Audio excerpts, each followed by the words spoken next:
Welcome back into the Sean podcast. I know it's been a minute since you've heard about us talk about some wrestling. We had a lot go on last week. We wanted you to be able to digest that, get it all in before we come at you with it, with our takes, this amateur opinion that you have come to, feel as second nature. Got my co-host here with me, Sean Cummins. Give me your thoughts, Sean.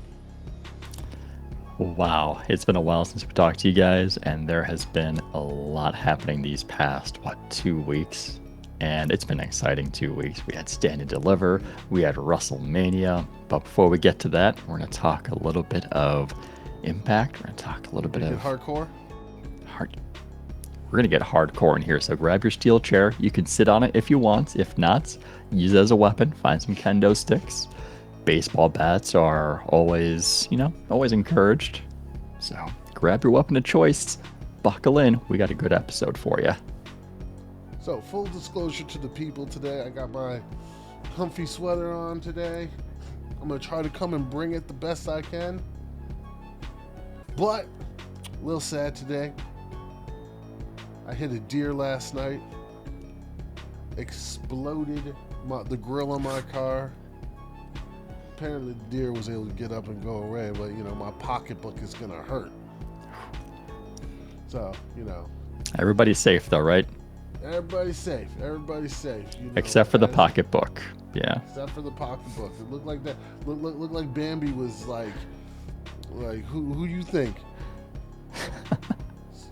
So it seems like I just got defeated by a deer. Ooh, are we gonna put that in the most devastating moves? Hey, it's possible to coup. But going forward, let's get into some hardcore justice. So, first match we're going to talk about, we're going to try to breeze through this a little bit. The first match that well, first of all, this is from the Twisted Mind of Tommy Dreamer. Throwback to the old ECW days. Hardcore legend, Tommy Dreamer. Yes. This is true. Not that Britt Baker stuff. Hardcore legend, Tommy Dreamer. Did you know that Tommy Dreamer never wanted to win? Just to increase his character because he's the Dreamer character? I can see that. I can see that he's one of those talents that is into the character. He'll take losses all the time, but it's the story that you tell. It's the show that you put on, and you can put on a fantastic show without winning. Yeah. Now, that being said, we had the X Division. Well, all right, so this is a little weird because it looked like it was going to be an X Division triple threat tag team match, but somebody came in trying to bring in a ringer. TJP brought in Falah. I probably pronounced his name wrong, but this dude's two of me. And most of these dudes in this division are your size. Yeah. So, it didn't work out for him, obviously. Come on. Ace Austin has Madman Fulton in his corner, and Madman Fulton is not an X Division wrestler. True. But the dude's bigger than Madman, so hey. But neither of them took it. It was Josh Alexander and P.D. Williams who took the victory here. And to jump around a little bit, going into Impact, it was the first match also. Josh Alexander also took down TJP in 101 matchup. That was a really fun match to watch, even though it wasn't pay-per-view or anything like that. That was a really fun match. Two really good competitors going at it. Very talented guys. Now moving on, we had Shira versus Hernandez. I'm gonna be honest with you, I had no clue who either of these people were. See, my excuse is I don't watch much of Impact, so that's my excuse. I don't know. I didn't realize who Shira was. And then Shira got the assist from that one dude I don't like. I don't remember his name, but I don't like him. And now apparently they're back together because they had a breakup and now they're back together. But moving on from that, I don't think that one's that important. We also had your boy getting manhandled by Black one half to of the Good Roots. Brothers. Yeah. Sorry. You know, it was expected. You know, going back to our pay-per-view, we both had chosen Gallows to win this one in our pay-per-view pick'em, so I wasn't surprised. Then we had my guy taking down Sam Beal. Come on. I mean, did anybody have any... I mean... Sami Callihan is just Sami Callihan.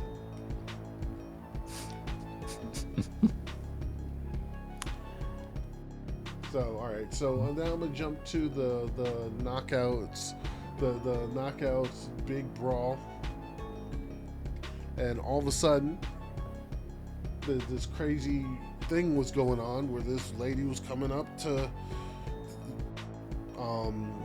Susan, and all of a sudden we get the rebirth of Su Yung, and she's wild and she's nuts and. Like, this is a fun match. And Sean almost took down those confidence points. Jordan Grace is about to take that win. When Caleb with the K. That guy. With the interference. And this Dashwood goes and wins this match. I mean, going back to the pay-per-view pick'em, I had no chance to win anyways, even if Jordan Grace had won this, because you completely wiped the floor with me on this one, 15-8. Like, I got 2 matches right. It was horrible. It was, oh man, this is a really, really bad stretch for picks. I had Gallows, and then I had Shira, so combined 8 points between the two. No. With this match, though, like, I don't know how I feel about this because I like Dashwood in a vacuum. I do not like her against Deonna Purrazzo. I don't like that matchup. I don't think it's worthwhile for, you know, like a pay-per-view, and I believe this is what's going to happen at Rebellion. Yeah, I think we're heading that way for Rebellion. Now, are we going to have interference from Caleb with a K? Yeah, well, Deonna's Could got we her see own interference. Well, we'll see. Maybe Tennille Dashwood steals a victory by hook or by crook. Because, I mean, I know Kimberly's not there, but Susan's still there, and Susan could turn into Su Yung. Just saying. She can. We're going to have some shenanigans. So, definitely some shenanigans. Speaking of shenanigans, we got the dumbest match I ever seen. We had a blindfold match. Like, why? Tommy Dreamer? Why? Like come on. It was Brian Myers and Jake something. And I picked Jake something because I thought there was going to be interference by Matt Cardonis, which there was. And you were right. He, of course, had a match that was also another nonsense. Like, these matches, they made a match for a pay-per-view during the pay-per-view. What was it, the Crate American Bash? Is that what it was? Yes. Yeah. But, moving on from all of that, we're going to get... Oh, also, to jump to Impact, the episode, because of the blindfold match and everything like that, that led into Impact this week, where it was Matt Cardonis and Jake something... not Jake something, Brian Myers got to pick each other's opponents. Well, Cardonis, being the original guy he is, picked Jake something. which this time, without the blindfold, Brian Myers wins. Well, Brian Myers, being the savvy individual he is, picks Sami Callihan. How'd that one work out for Matt Cardona? It did not. Mr. Cardonis, being the upstanding gentleman he is, stopped attacking Sami. When Sami put the ref in between, Sami was able to get him into that package pile driver, and that's all she wrote. I think it's nasty.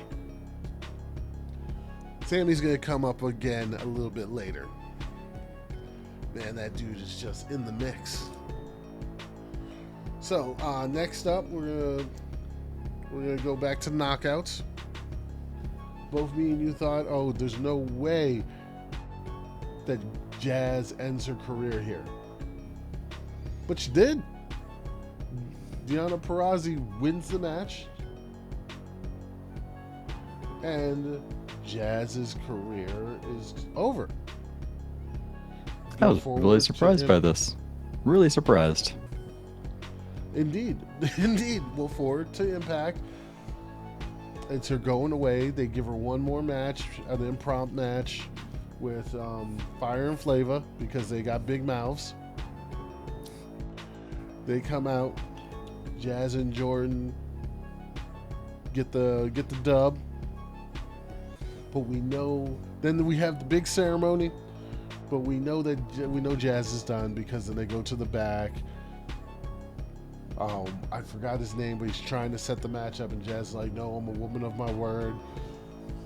But there's no reason why Jordan shouldn't be in this match. And I know just the person. I know some people are thinking, oh, it's going to be Jazz with a different character, but I think it's going to be ODB. That'd be fun to see. It's really sad to see Jazz go. Completely unexpected. I mean, I had all my confidence points, I think, on Jazz winning that match. You did. And I'm like, she can't end her career now. She's got too much left. She's got a title shot. You could have seen a storyline with her and Jordan Grace going against each other. You could have seen a storyline with her teaming with Jordan Grace again, which they did for the finale. It was nice that they gave her that last match on Impact so she can get that win, so she could team with Jordan Grace. That was nice. That was nice, but still sad. Then we get the big throwback match to ECW. The big hardcore match. It's Violent by Design versus Team Dreamer. Somebody beats up Tommy Dreamer. So Tommy Dreamer can't be involved in the match. So the way this match works is anything goes. First it starts with two guys, and then someone gets called out from one team. So someone gets called out from another team. It's basically War Games. Without the cage. Right. So, even though I think this concept was before War Games, but I'm not getting into it. I don't want to talk about the chicken and the egg right now. So, basically, at one point, it's the three members of the Dreamer team out there, Rick Swan, Eddie Edwards, I keep forgetting this other guy's name. Willie Mack, and all of Violent by Design is out there. They've got the upper hand. And then, all right, so now it's Tommy Dreamer's time to come out. But he's not coming out. So who gets the nod? Trey Miguel. Now, even with everything, and there was some really cool stuff that went on here. Something that actually might get promoted to Devastating Moves. That move I'm going to talk about. You had about 4 people up on the top rope, and the big giant man from Violent by Design, he comes up, he grabs one of them, and every single person on the top rope, he basically power bombs down to to the mat. It was ridiculous. It was a sight to see. Ridiculous. But with all that said, you know, which team do you think overcame here? Not the team I picked, clearly, because I only had 8 confidence points that I totaled. So it wasn't my team. It wasn't Team Dreamer. That's for sure. No, it wasn't. It's amazing. The team with violent in their name won the violence match. Now, all that going in, go to Impact. Everybody, like, next thing you know, Eddie Edwards is out there saying, "You guys beat up Tommy Dreamer. That's why we lost. We want a rematch at Rebellion." He's out there with Willie Mack. And then all of a sudden, they've got 2 new partners because Dreamer's not going to be in there. Rick Swan's got his own things to deal with on at Rebellion. So who comes out? Who?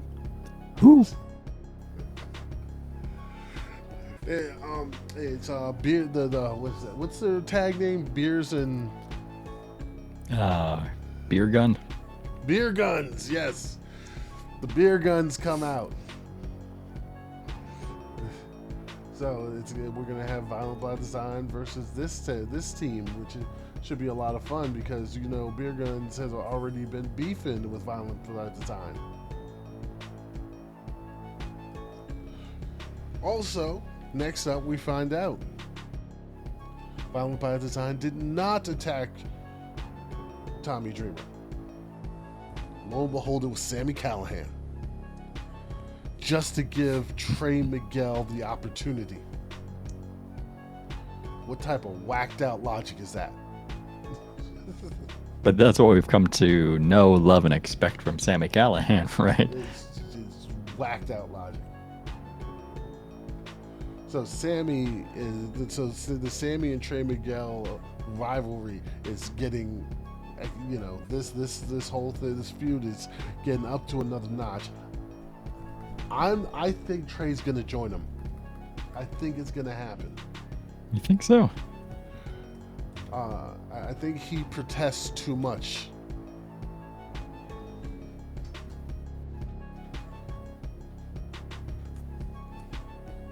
But that's all the news I got. Oh, also there's a new female wrestler coming into the Impact. I'm not sure who she is. I mean, they got to replace somebody because apparently Nevaeh will no longer be with Impact. Makes me sad. I was actually enjoying Nevaeh. I thought they were going to have a good feud with her and Havoc. Mm-hmm. Another match just to put out there, which I think is also going to build to once the Good Brothers get their tag titles back. I think they're going to have an actual proper tag team feud with Decay. You had Taurus going against Gallows at Hardcore Justice. I know he lost. Then you had is it Crazy Eddie?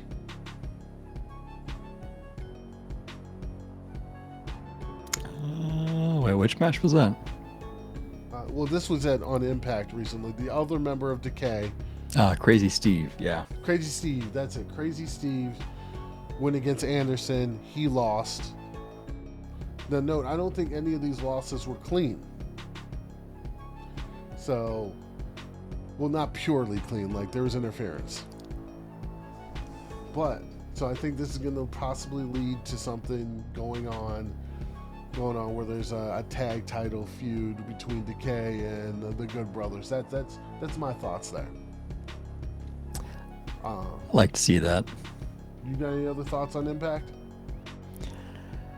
Not for Impact. Really psyched more for AEW and stand and deliver WrestleMania stuff. Really psyched for that. So moving on to AEW. AEW, they had some really good couple of weeks. The one The- 2 weeks ago was one of their best episodes, I think, for a while.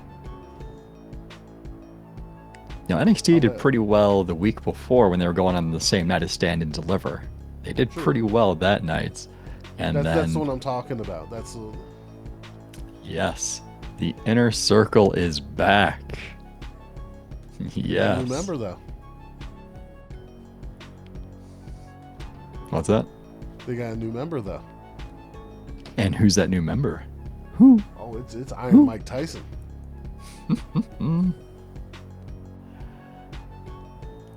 He's knocked out not one, but 2 members of the Pinnacle.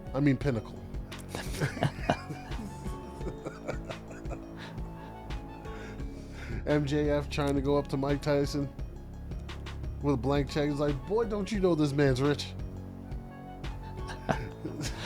Oh, that was funny. Mike Tyson takes a blank check, tears it up, chews it up, spits it out at him. That was good. That was good. Now, that being said, just to jump around a little bit,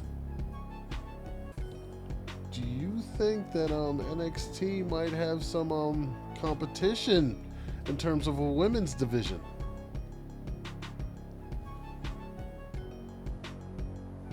What do you mean competition? Wait. Right now, we both agree that NXT has the best women's division in wrestling. Yes. But AEW might be giving them some comp.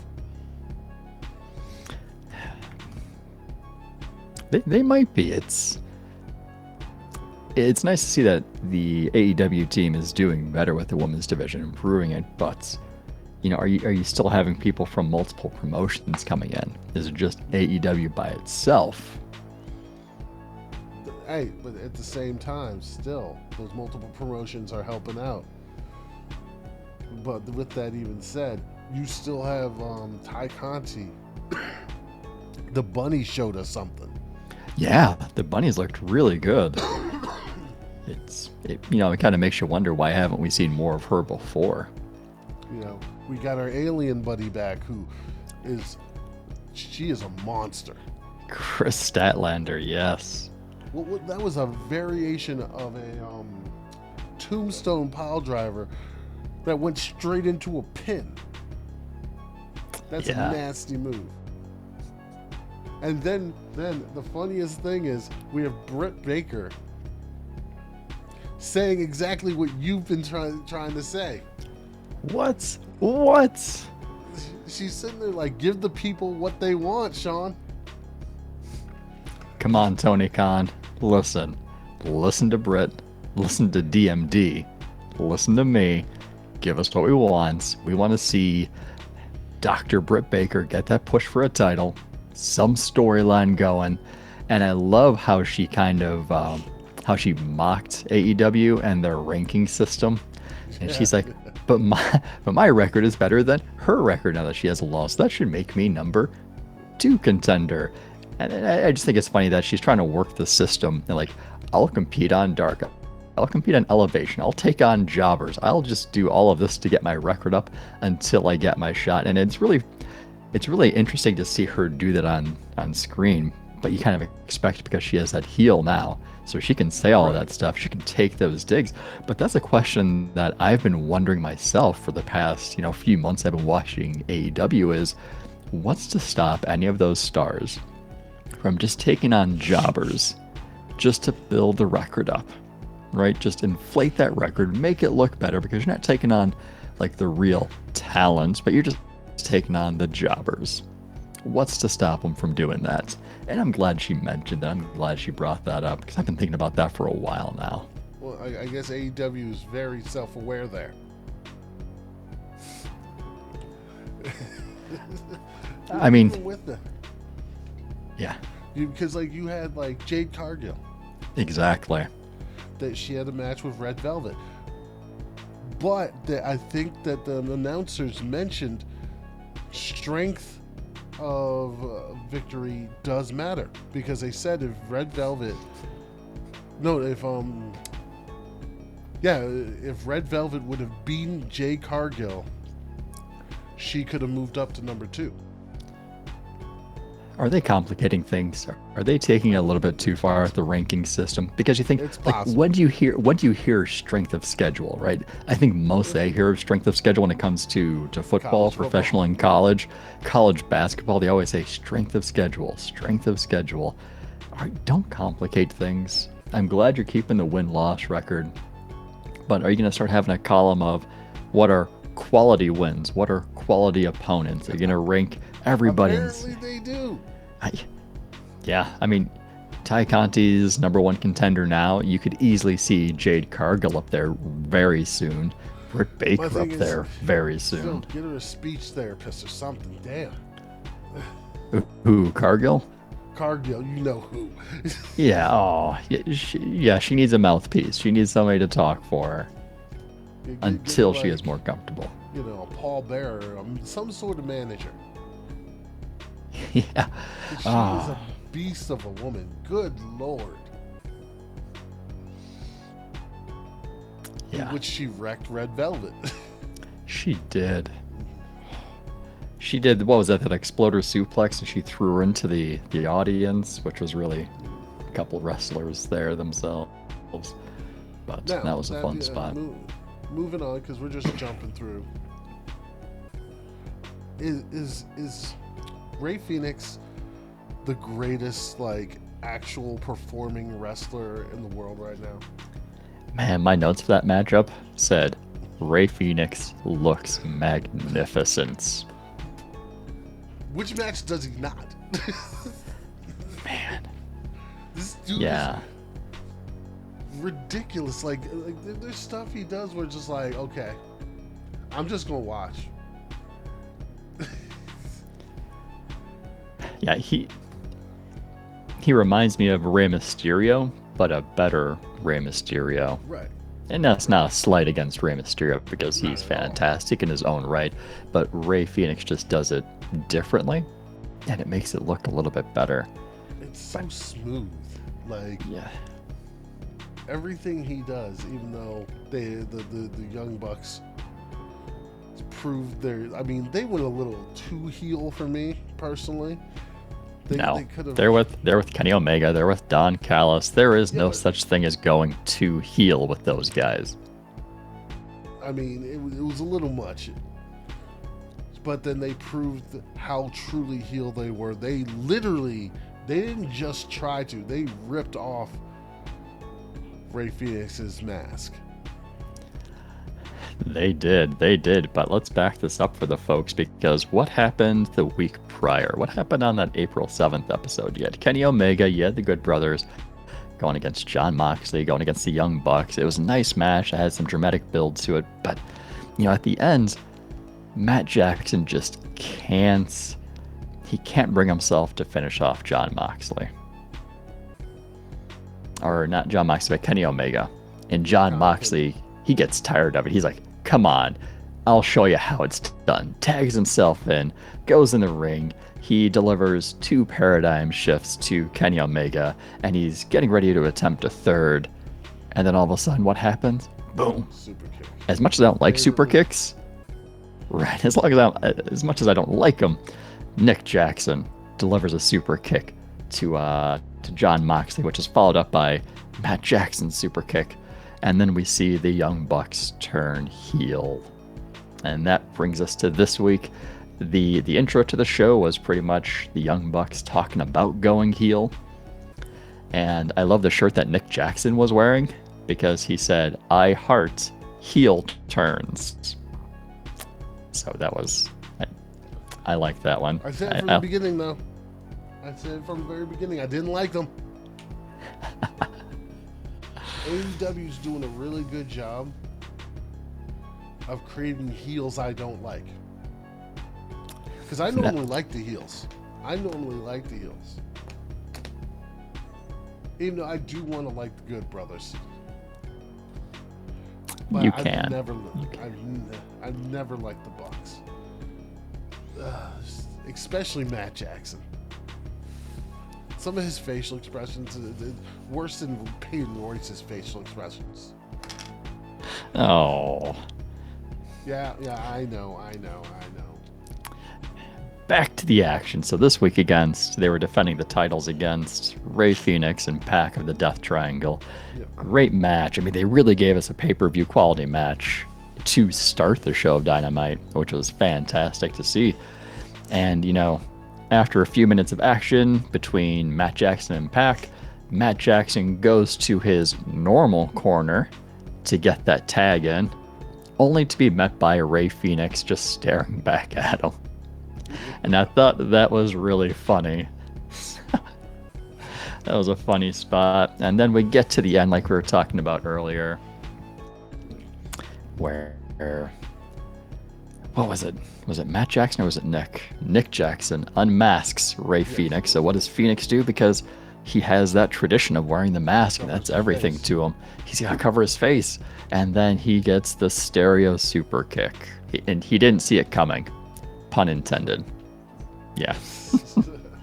I mean, it was a fantastic heel ending to the match. Outside of the just too many super kicks that were delivered that whole match, the one at the end was really needed, and it really made it a great heel ending that just really develops their characters even more. Right. Here's the thing. I know it's about story. And I know that Death Triangle is going to have their own feud coming up that they got to deal with because they got to turn Death Triangle into heels again. And they've got to promote the Good Brothers because the Good Brothers are probably going to become number one contenders after a certain point for the tag titles. But there's no way you can tell me that the Young Bucks are a better tag team than Death Triangle. There's just no way. I do not believe it. If you remove storyline, then yeah, Death Triangle is better. Yeah. And I'll agree with that. We're building a story here. Mm-hmm. We've got to create this faction, and we're planting seeds. And eventually, there's going to be a big downfall. Which they did plant another seed. What seed is that? It was a subtle seed. Very subtle seed. In the back on this week's AEW, Hangman's back there hanging out with the Dark Order. So, and they ask him a question about the Bucks. Now he dodges the question. But this is a start of something here. Where I believe Hangman is going to be the one to take down Kenny Omega. Yeah, we've been thinking about that for a while, ever since they had their number one contender. What was that? The Eliminator Gauntlets run. Yeah, you could see them in the future. Yeah, I can see that. It's a little strange though that Hangman just avoided the question altogether and then just kind of ran away. Not ran away, but interesting. It is. It is very interesting. It's his style, but we're planting seeds. We're planting seeds here because the whole purpose of this is you don't know as much of the backstory. Hangman got blamed for a lot of stuff because he didn't jump on with the Bucks like Kenny Omega. And then because of certain things, it was Hangman was the one who's supposedly responsible for the Elite losing the titles to FTR. And there was like a big dissension with him and the Bucks and he was made out to be the bad guy. Now, turnabout's fair play. Hangman's definitely the good guy in this situation. He's been redeemed, and look who the bad guys are. I'm glad you brought up the term bad guy, because after that little spot, that interview with Alex Marvez, like the first thing I thought was when he's asked about Kenny Omega and he's asked about the Young Bucks, he leaves. He avoids the question. for me, I kind of got that feeling of, is he going to join that faction? I don't think so. I mean, I don't think so either, because you're thinking of all the factions. No. I get it. But it's just with the history of it and with the AEW using history, I could see this being more of a sense of contention for him. He went down a dark spiral because of guilt he felt because of situations that went on with these ones, and turns out they're snakes themselves. I guess they're going to have us tune in next week to find out more. Oh, you know that. But is there a better faction than Kenny Omega, Don Callis, the Good Brothers, and the Young Bucks in any promotion? Is there a better faction? Not at the moment, even though, and I know a lot of people think AEW has too many factions. I like factions. And they do have a lot of factions. You've got Team Taz. You got Kenny Omega's faction. You have Pinnacle. You have the Nightmare Family. The Factory. Factory. Yeah. You do have more there than like what does Raw have? What does SmackDown have? What does NXT have? You know, you have the smaller ones. You have Death Triangle. You have the Best Friends. Oh. I would not want to be Kip Sabian. So Miro was not happy. Oh man. I was watching with a buddy of mine who doesn't watch wrestling. And he's like, that's an angry man.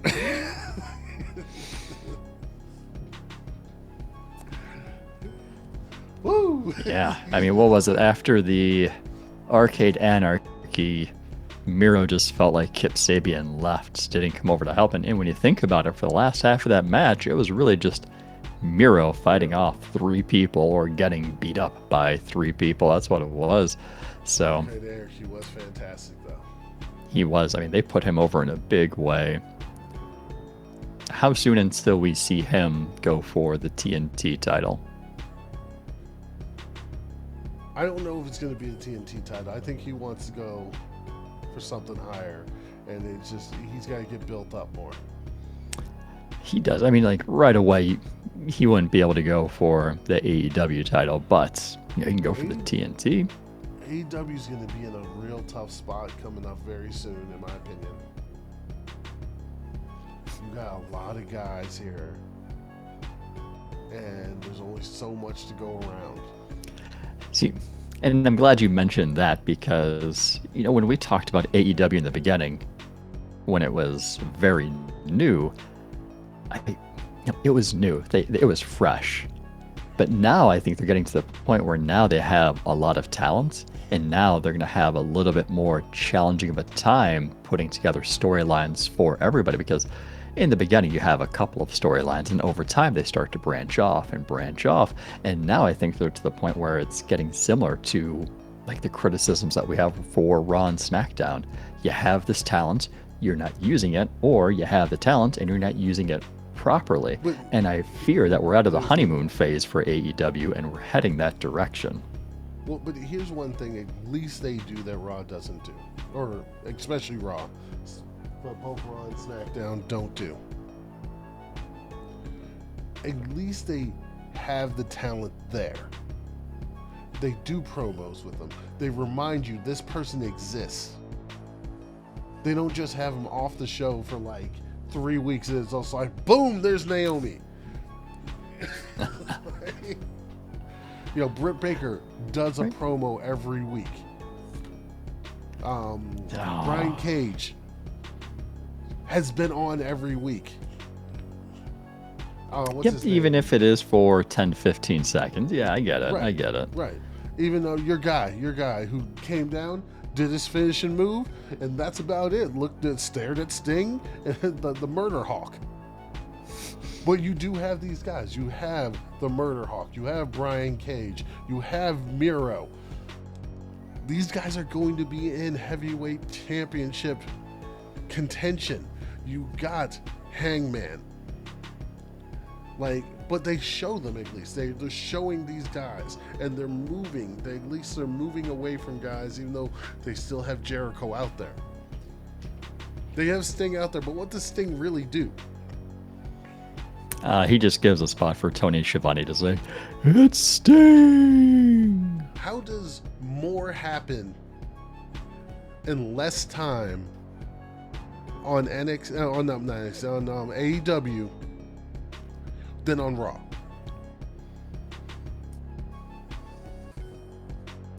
Different production. I just wait for AEW to continue on, because what are they now, in year 2, year 3? How long has AEW been around? 2 years, 3 years? This is year 2. This is year 2. Yep. And it's still early. It's still early for the promotion. I think if you give it another year, maybe 2 years, I think we're going to see a lot of similarities between the criticisms we have for Raw and SmackDown. It's going to be harder when you have more talent, you have more storylines to plug people in, even if for 10, 15 seconds. I disagree. I think the criticisms are going to be more similar to NXT's. Hopefully.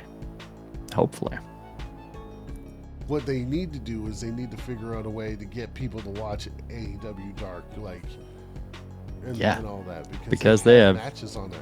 They have Dark, they have Elevation, they have what Friday night in house shows. I didn't even know that. Yeah. I mean, they're growing. How long and what's it going to take to get more people to watch that? To move on to another one, Anthony Ogogo attacked Cody on one of the Friday house shows. Unprovoked, as they said. Unprovoked. Okay. And then Mr. Gogo fought a jobber this week. I had no idea who that was. And again, my buddy, who doesn't watch wrestling, looked at me and he's like, "Are you sure that was supposed to happen?" Yeah, my notes for this match included Anthony Ogogo versus whoever's going to take that punch. But I mean, this is a liver shot, man. No, it's a straight gut shot. And he was down. It was. And then I was surprised. The ref's and I'm like, wait, that's the match?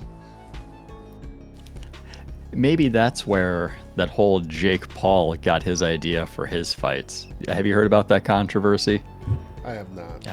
Jake Paul, and he was boxing against somebody last night, Saturday night, and he connects on a punch, and the guy gets knocked down, and the ref ends up calling the fight, even though it looks like the other guy can continue, and they end up calling the fight.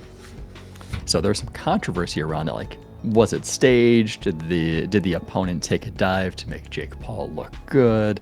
And maybe they got that idea from this match here, because Anthony Ogogo gets the gut shot in, but this opponent keels over, and then the ref 2 seconds later, not much more, but calls this guy it. At least sold it Just better. Calls it. And that's why it's sports entertainment. Oh, and Logan Paul, yeah. Well, Jake Paul and Logan. Yeah, Logan Paul was in WrestleMania.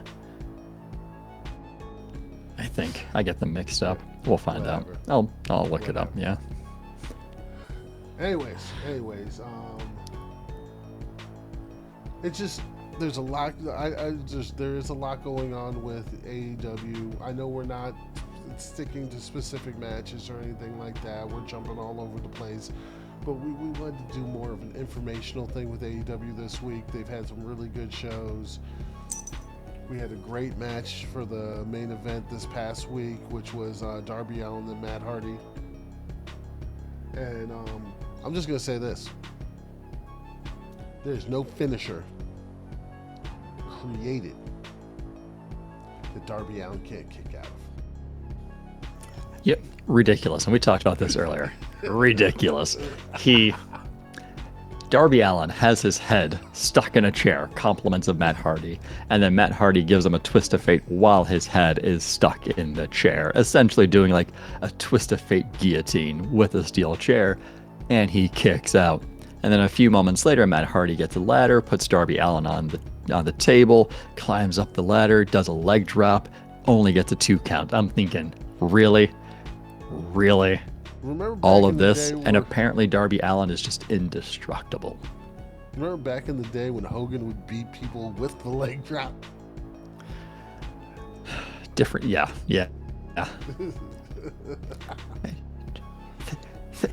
Think about that. Yeah, the leg drop. Yeah.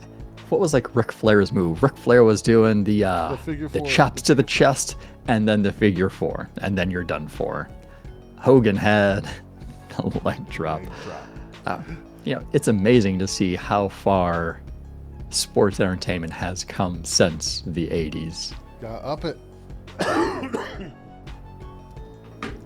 So, moving on.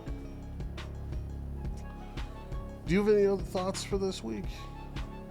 Hold on, let me go through my Or notes for, real quick. The last 2 weeks of AEW?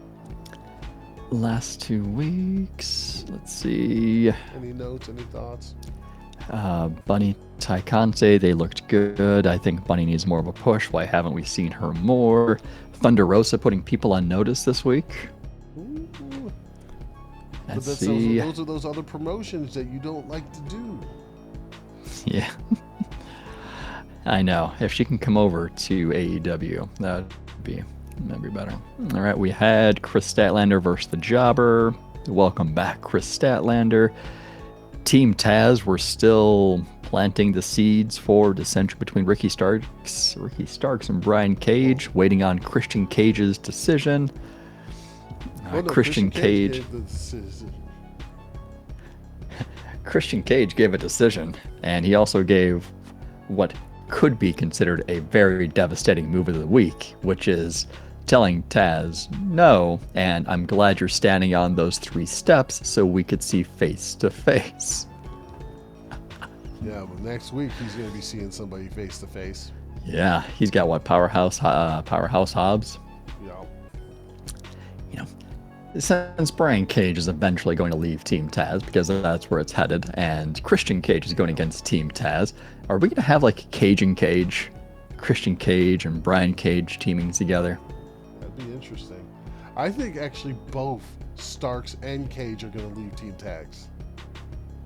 Ooh, I was just going to leave Taz with Powerhouse and Hook. Yep. That's not much of a I faction. think Taz's world is going to fall apart.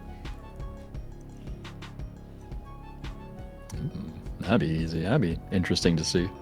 Like I said, that's one thing I like about AEW is they do a lot of storytelling in a short amount of time.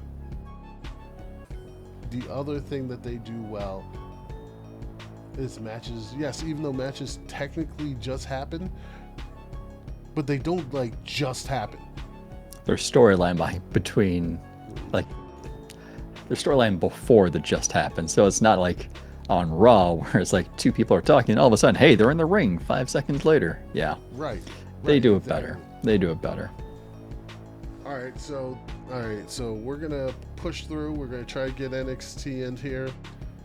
This episode's probably gonna be a little bit longer, but we got WrestleMania for the next one, so we gotta fill that one up. So, all right, jumping into Stand NXT. and deliver. Yes, Stand 2 and nights of deliver. it. 2 nights. What was it? That first night we had Pete Dunne and Kushida kicking off, and that was a great kickoff match.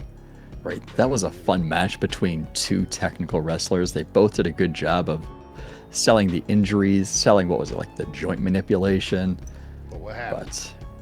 But Dunne wins after the better ends, and speaking of pay-per-views and winning, it turns out that Shawn won the Stand and Deliver.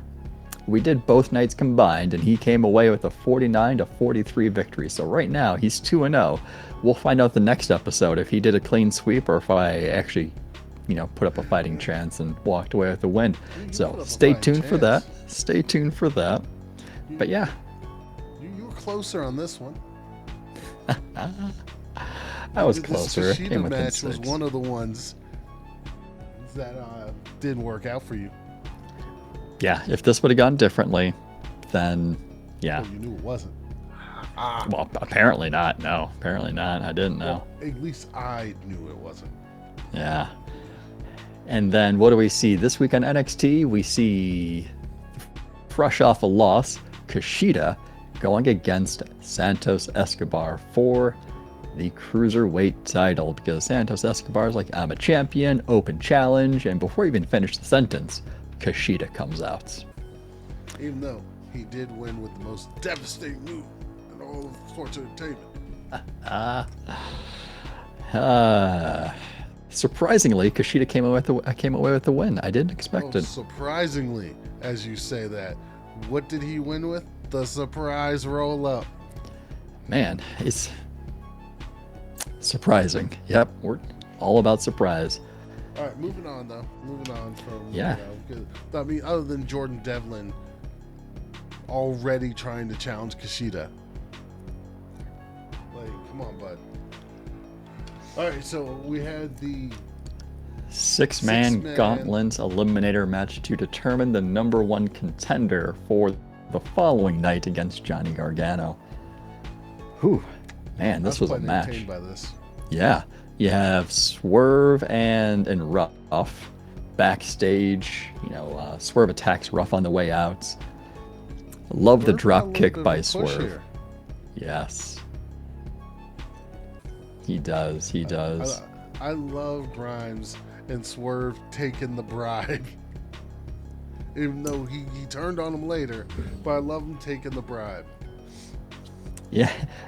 Cameron Grimes enters. I was hoping to hear Grimes the System. That's what I was really hoping to hear, but didn't get it. He didn't get the intellectual rights for Undisputed Era's music, so he just comes in with his stuff. Grimes pays off Swerve. You have an alliance begin, and then oh goodness, what happened next? Yeah, Dexter Lumis come in. Let's see. I'm getting lost in my notes. I like the suplex that Dexter Lumis did, where he bounced Swerve off the ropes, and then he did it to Leon Ruff a few seconds later. And then so then we get LA Knight. LA Knight comes in talking trash, and you know who LA Knight reminds me of when he talks trash? He reminds me of Negan from The Walking Dead. Not quite as colorful as Negan, but just the way he talks trash, it just reminds me of him. So, with this though, I mean, you had picked LA Knight. No, I had picked LA Knight. You picked Dexter. Unfortunately, because LA Knight decided to take Dexter out, who was already about to take Cameron Grimes out. What's that? Oh, I was disappointed here. I wanted Dexter to win. And Obviously because I turned on picked LA him. Knight. Which was nice to see. But we haven't built. Like, where was LA Knight on NXT this week? I was hoping to build upon the feud between him and Dexter Lumis. But Dexter Lumis was involved in that four-way match between. I know. Yeah. Which a very odd four-way match.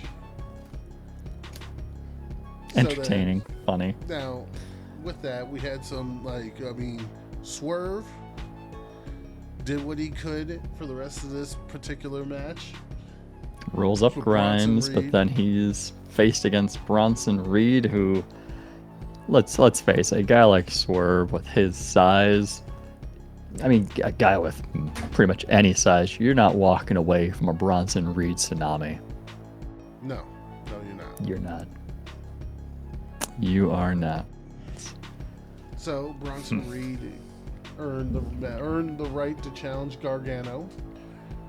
Let's just flow with it. Next night, Johnny Takeover was smart with it. Oh, hold on. Let's get a little warm in here. Let me take my shirt off. Look at that lady. Sean is taking off his clothes. What? Oh. Gotta get my cat out of the way real quick. Oh. That is not a euphemism. There we go. Oh, I don't know if you noticed, but I got a new shirt. I did. I You kind of did? noticed that. Okay, you did. Yeah. You did. Okay. Yeah, the way is crumbling. Anyways, back to Johnny Takeover. Back He to played it Johnny smart. Takeover. He played it smart. He avoided a lot of the big hits. Wore Bronson Reed down. Got that victory. But before he got the victory, I mean, that razor's edge that Bronson Reed delivered to him, man, he like flew halfway across the ring. Even Beth Phoenix was saying he is racking up frequent flyer miles for that one, and I really enjoyed that. Now, and move on to NXT this week. Well, no, not yet. We're not going to get there yet. Let's talk about the women's tag match. Candice LeRae, Indy Hartwell against Ember Moon and Chauncey Blackheart. And I'm going to say this, Indy Hartwell is getting better. She is. She's getting a lot better. She's able to do her moves a little bit better. She doesn't look like a deer in headlights anymore. She's not a clunker as much anymore. We've seen improvement from her, just like we've seen improvement from Jade Cargill over the past couple of weeks, past couple of months. So it's nice to see that development. Yeah, Moon and Blackheart came away with the victory. Not surprising there. But I liked the part where Ember Moon did the little tribute to the Road Dogg Jesse James by delivering a little bit of shake, rattle, and roll. I like that. Move on to this week's NXT. We had a mixed 4-way tag match. The Way versus Bronson Reed, Dexter Lumis, Shotzi Blackheart, and Ember Moon. And things got weird.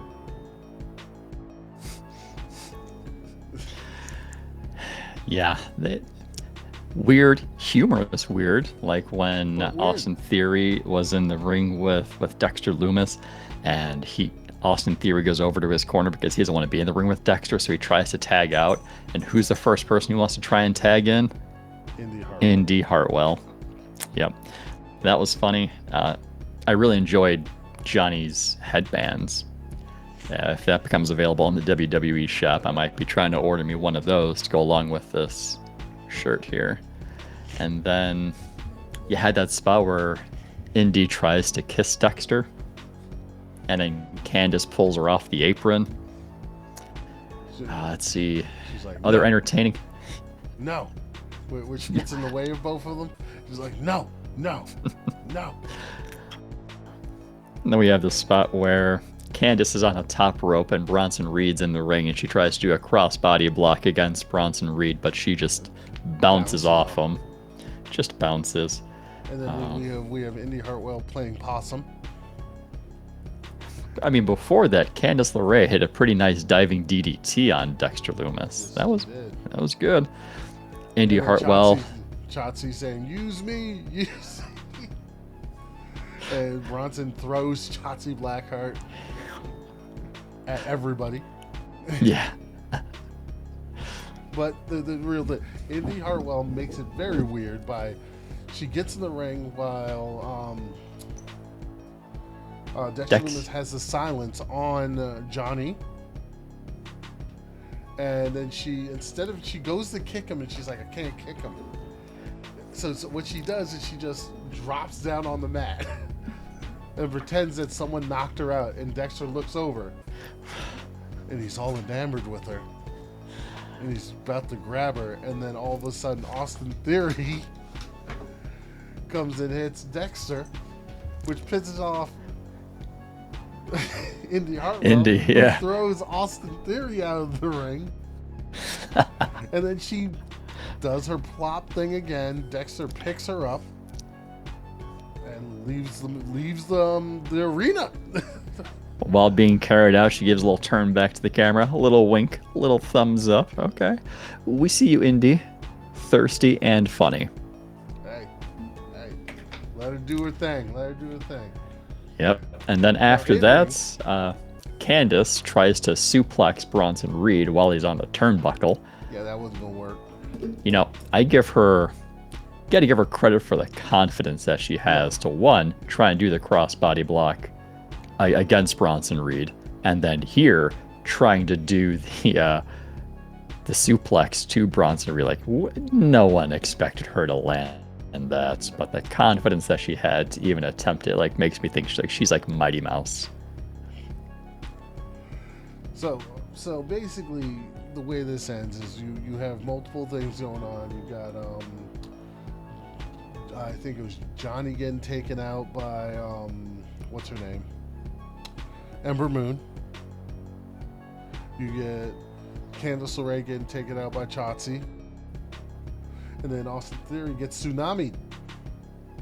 And like you said, there's no getting up from that tsunami. No. Oh man, there isn't. Now, moving on. All right, so match. Walter and Ciampa. Good match. I mean, this is the first time I've actually heard of somebody's finishing move being well, you just said actually no, Ric Flair, but that was never his finisher. Apparently, Walter's finisher is that slap. You can see why. Like, who would you rather be chopped by? Would you rather be chopped by Ric Flair or Walter? Give me the backhand all day. Let me hear woo all day. I don't need my sternum being crushed. Man, he strikes so hard, he broke the announce table. Or at least the cover to the announce table. Just broke it in half. Now, in the end of this, Walter is the one standing tall. But not standing tall, very tall. What I mean by that is, he hurt. Normally, Imperium stands up and they're like this. They got their head way up there. Walter put his head up. He's like, oh, nope, something hurts. He did something weird. Yeah, this was such a good match. I had high expectations for it when it started, or even before it. You know, you're thinking, you got to have a physical match. It's Walter, it's Tommaso Ciampa. You got to have a physical match here. You got to have a good match. And they delivered. This was a really good match. This is one that, you know, toward the end of the year, maybe we do some award predictions. Could this be up there for match of the year? Good. Now, it was pretty good. I mean, it's still got a lot of year left. I want to mention the next match before I mention the implications of this Walter match. So MSK versus go ahead, say their names. The grizzled young veterans. And Phantasmo. This is a good match. Unnecessary because, you know, MSK has already beat them. But it's a good match, nonetheless. Yeah, entertaining. It was fast-paced. This match lived up to the high expectations I had for it. And the right team won. Now, that being said, the reason why I'm bringing this one up also, there's some things that go in here. So MSK faced off against, who was it this week? This week they faced off against a team of Killian Dane and Drake Maverick. It was also another good match. Mm-hmm. Best bit was when Drake Maverick wanted Killian Dane to powerbomb him on to Wesley. I believe it was Wesley, and then he got moved out of the way, and you know, he just got powerbombed. But the implications here: Imperium attacks Killian Dane, and Imperium's talking about taking over everywhere. On top of that, we get a promo that confused me a bit, because it's Ciampa and Thatcher. All of a sudden, Thatcher's back. Hey, welcome back, Timothy. He didn't help, you know, Ciampa at all during the Imperium stuff. And bear with me here. And they're talking about, oh, we've got a new champion, we've got new champions. Who we going after? And then you like have Thatcher saying, we finish what we start. And then Ciampa, with all his rage, is like, coming after you, MSK.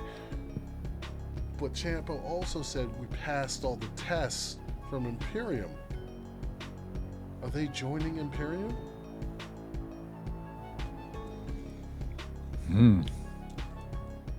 Is that That'd be Thatcher interesting to wasn't see. Around?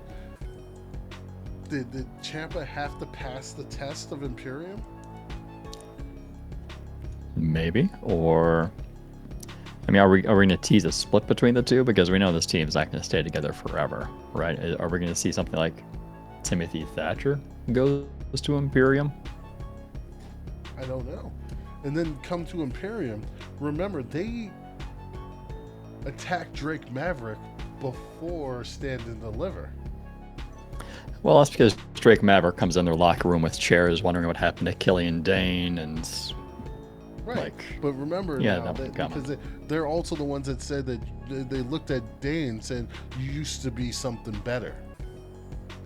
And then they looked down at Maverick as what's holding him back. So some interesting storyline stuff going on there. we got teases, we got seeds that have been NXT. planted. Kudos NXT for bringing it in. Yeah, Now. and I feel bad for MSK because if they had a hard time getting past Maverick and Killian, man, you imagine going against, hold on. Ciampa and Thatcher. Exactly. All right, so next up, I'm not going to be going into this match too much personally. You know how I feel about it. We have a new women's champion. Go ahead, Sean. Are we surprised by any of this? No, we're not. So we're going to talk about the match. We're going to talk about then what happened on NXT this week. My notes are short. We got exactly what we expected. It was a good match. It had good spots. It finished the storyline between Io and Raquel. Raquel walks away victorious. Like, I don't think there's really much more that we have to add to it. So let's fast forward to this week. Now, coming in, we're mainly thinking. We're not going to speak about the trifecta though. No. We're going to talk about that later. Okay, we're gonna hold off on that. All right. You can talk about the stripper that came into the ring. Yep. So this week, Dakota Kai introduces the NXT world to its new women's champion, Raquel Gonzalez. And actually, one of the notes I had was, does Dakota Kai know how to wear clothes?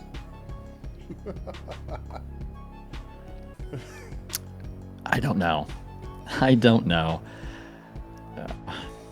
She calls out Raquel. Raquel comes out. Raquel is saying thank you to Dakota, who really got her to this point, because without Dakota Kai, Raquel Gonzalez wouldn't be champion. So I think we're getting seeds planted here for the eventual turn between those two, because at some point you're gonna have Dakota with her shirt hanging off her shoulder, jacket hanging off her shoulder, looking at that title, thinking, you got that because of me. When do I get my shot at it? And I'm waiting for that to happen.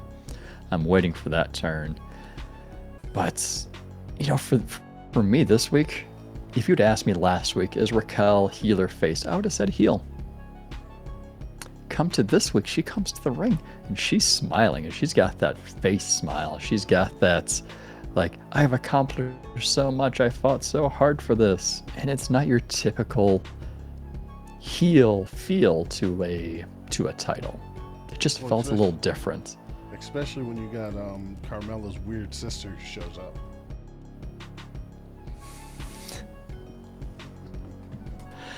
So in the middle of her thanking Dakota, and I mean, Raquel was even putting over Io Shirai. Yep. And we're thinking, what heel ever puts over their opponents? Hey, right? Someone else did it too. Yeah, right. Whenever. That may have been the wrong way to phrase it, but how often do we see a heel putting over their opponent? Like, we don't see it very often, which really makes me think that they're trying to turn Raquel into a face character. And who comes out while she's talking? Frankie Monet. Welcome to NXT. Frankie gets interrupted by her and her dog. Frankie then calls it her division, the women's division. And then Raquel eloquently says in Spanish something about shoving the dog somewhere. I think we can get the idea of where that dog was supposed to be shoved. Yep. But I like that spot, which means immediately Frankie is going to be your heel. And who else was calling for the title this week? Oh yeah, Mercedes Martinez, which makes sense. That's why Raquel going face, because now you have Mercedes Martinez wanting a championship match against Raquel. And Mercedes is certainly a heel. But Mercedes roughed up Robert Stone, so that makes up for anything, right? Those gloves. Robert Stone's gloves, man. What? Is he trying to... He's like the poor man's version of Seth Rollins. It's like the drip. My drip is my gloves. Anyways, moving on. I don't know. Santos Escobar and Jordan Devlin had a fantastic match. Absolutely fantastic match. We talked about the aftermath. I don't care that Phantasmo interfered. This match was fantastic. It had some really great spots, and Escobar came out on top of this. Maybe that plays into the Kushida thing where, like, maybe Escobar put that challenge out there a little too early. He did. I mean, who really puts out a challenge, an open challenge, less than a week after you just had a ladder thrown at you? Yeah. So the match was good. I mean, you had Devlin hitting a moonsault from the top of the ladder, which I thought was very impressive. And you know what I always enjoy? I always enjoy a good ladder being chucked at another opponent. Especially an opponent who's climbing the other ladder. I really enjoy those spots. But Santos Escobar walks away with the win. Moving on to the two matches of the hour. The big matches. First, we're going to go with the title match. Karrion Kross versus Finn Balor. You know, Finn gave a good effort. Finn did his thing. He did. Karrion Kross also did his thing. Which is destroy people. That's his thing. It was, but like, I love this thing they're doing with Karrion Kross, where he beats somebody so badly that they just have wobbly legs, and all he has to do is give him that like donkey punch to the back of the freaking neck, and then that's it. That's it. They're done. All she wrote. I mean, of course, before they had like what, one or two Saito suplexes. I mean, that by itself. And Karrion kicked out of the coup de grace. He did. It was a good match between the two. It was exactly what we expected to see between the two of them. I was very pleased with this match. I think the one criticism I had for it, which isn't much of a criticism, but I expected this match to go a little bit longer. I didn't expect it to end so soon or so quickly. Like, I was hoping for a little bit more before we got to our end. But it was a really good match.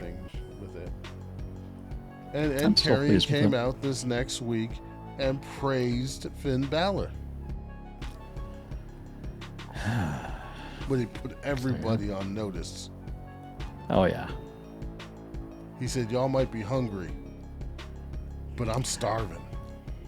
You know, and it kind of makes sense when we see these heel characters putting over their opponents, which kind of leads to the idea of, could we see EO jump over to Raw or SmackDown? Could we see Balor jump over to Raw or SmackDown? And now it's kind of like their goodbye.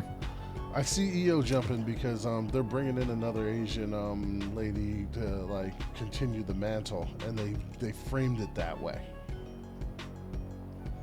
Let the speculation begin. Now, moving on from this, there's not much else to say about this other than it was a fantastic match.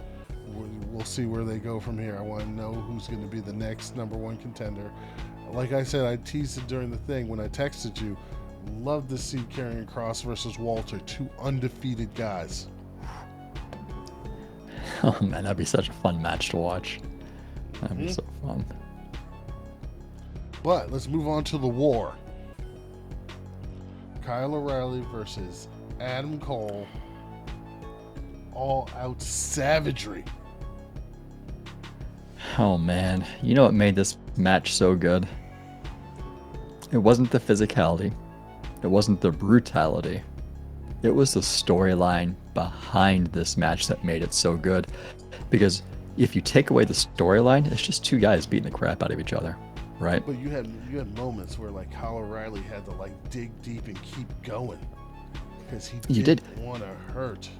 I know, but it's all based on the storyline, which made everything so much better.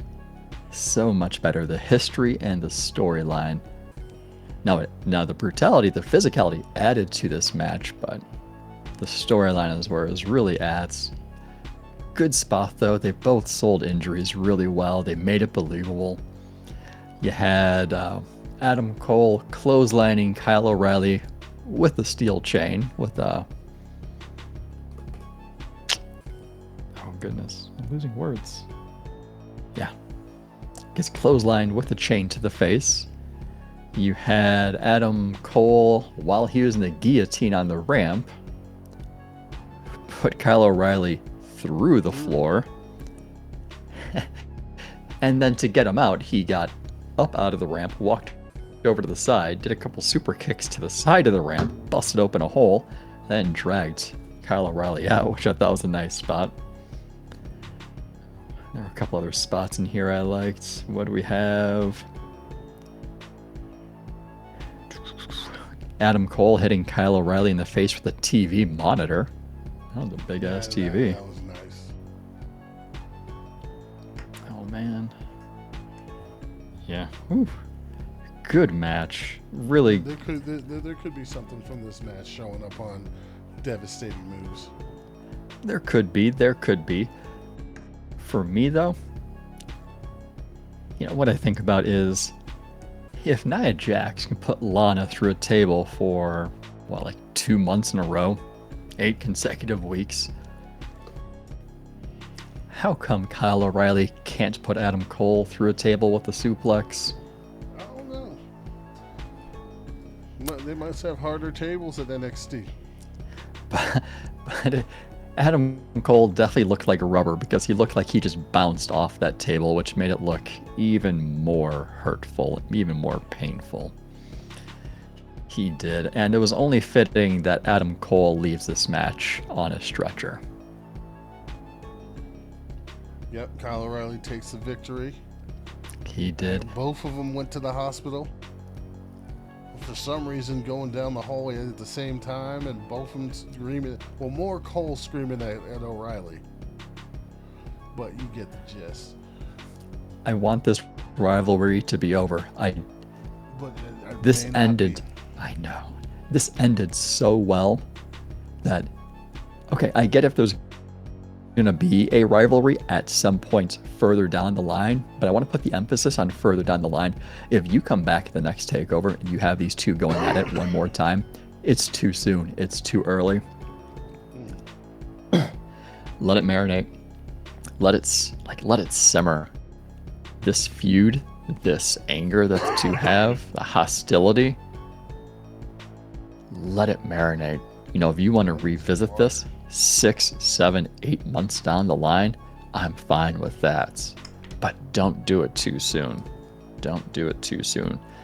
Right. What I would like to see, though, is maybe Adam Cole doing a jump over to SmackDown. That's what I'd like to see. So, any more thoughts on NXT before we end this part 1?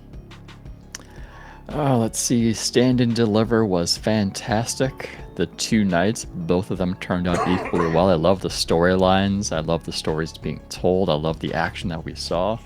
It was really nice. This week on NXT, Roderick Strong put in his resignation to William Regal, which is going to create the speculation of, is Roderick Strong going to jump to Raw or SmackDown? I've been Because hearing that rumor. he told William Regal he's done. Hands in paperwork. Let's see. Leon Ruff and Isaiah Swerve Scott go at it. Swerve wins, but Ruff is apparently not done yet. So are we going to see a heel turn from Leon Ruff? And how soon are Dexter and Indy going to create a baby for the NXT universe? Jesus Christ. All right, so that's it for part 1. We're going to be coming at you with part 2, which is going to focus on everything Raw, SmackDown, and WrestleMania. See you guys soon.